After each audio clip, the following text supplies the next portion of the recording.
ба ҳолати шоми 2 май дар муассисаҳои табобатии мамлакат 2782 нафар зери назорати табибон қарор дошта, то имрӯз 76 нафар бо ташхиси сирати коронавирус ошкор гардиданд. 2 ҳолати фавти шаҳрвандон аз ин беморӣ ба қайд гирифта шудааст. Дар як шабона рӯзи охир 217 нафар пас аз гузарондани ташхису муоина дар ҳолати қаноатбахш аз муассисаҳои табобатӣ ба хона ҷавоб дода шуданд. тавре мутахассисон иттилоъ медиҳанд, роҳи аз ҳама осони пешгирӣ аз бемориҳои сиратӣ ин риояи ҳатмии гигиенаи шахсӣ мебошад. бахши дигар аз тадбирҳои пешгирикунанда риояи тарзи ҳаёти солим, машғул шудан ба варзиш ва бо ин васила баланд бардоштани иммунитети бадан мебошад. гузориши хабарнигорони мо.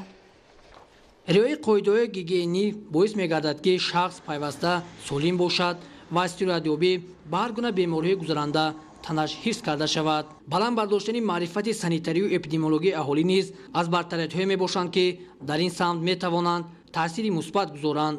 риояи оддитарини қоидаҳои гигиенаи шахсӣ бояд нахуст дар оила, дар мафкури кӯдак ҷой карда шавад. сипас ин масъулият меафтад ба дӯши ҷомеа. табиби ҳар як инсон худи инсон аст.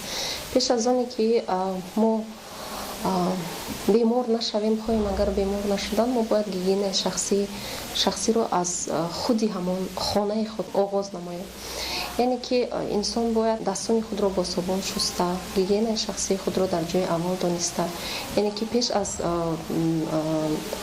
омода намудани ғизо, пеш аз истеъмоли ғизо ва ҳамаи тамоми сабзавоту меваҷотҳоро бояд бо оби тоза шуста, дастонро бо оби тоза, оби равон ва бо собун ва сачоқчаҳои яккаратта хушконида ва боду ҳавои хонаро тез тоза намуда. барои нигоҳ доштани иммунитети бадан бояд ба истеъмоли ғизо аҳамияти махсус зоҳир намуд, зеро ғизои солимро кафолати саломатӣ меҳисобанд.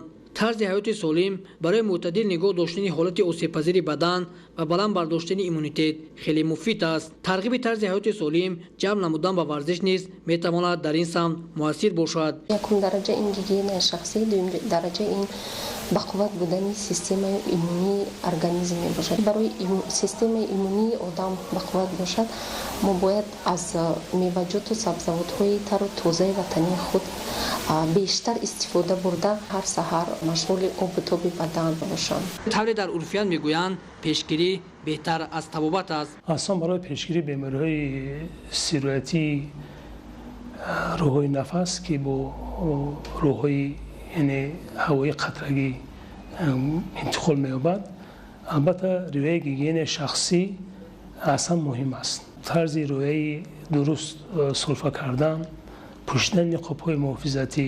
аз ин рӯ бояд ҳар як шахс маърифати баланди риояи қоидаҳои гигиениву эпидемиявиро дошта бошад. бобокон амизода, ҳафизуллои саъдулло, ахбор.